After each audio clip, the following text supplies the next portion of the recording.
Türkmenistan din özgürlüğü olmayan ülkeler listesine dahil edildi. Amerika Birleşik Devletleri Dünyada Din Özgürlüğü Komisyonu (USCIRF) Türkmenistan'ı özellikle endişe verici ülkeler listesine dahil etti.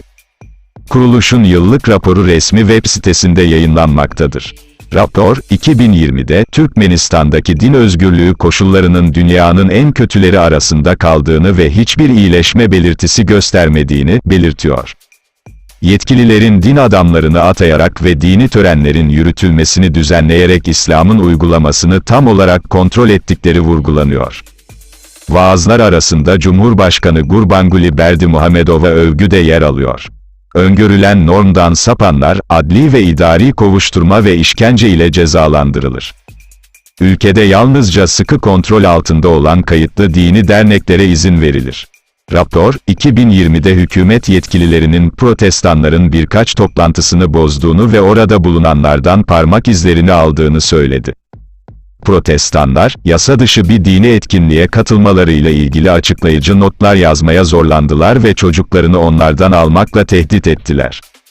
Raporda ve dini gerekçelerle askerlik hizmetini yerine getirmeyi reddeden Yehova'nın şahitlerinin düzenli olarak cezalandırılmasından bahsediliyor.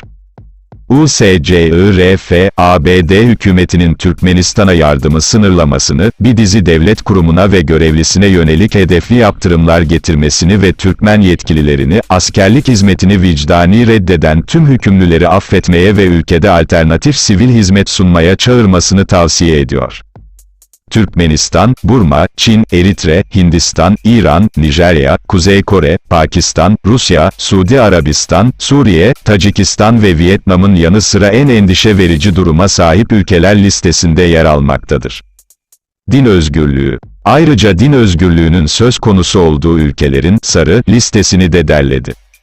Listede Afganistan, Cezayir, Azerbaycan, Küba, Mısır, Endonezya, Irak, Kazakistan, Malezya, Nikaragua, Türkiye ve Özbekistan bulunuyor.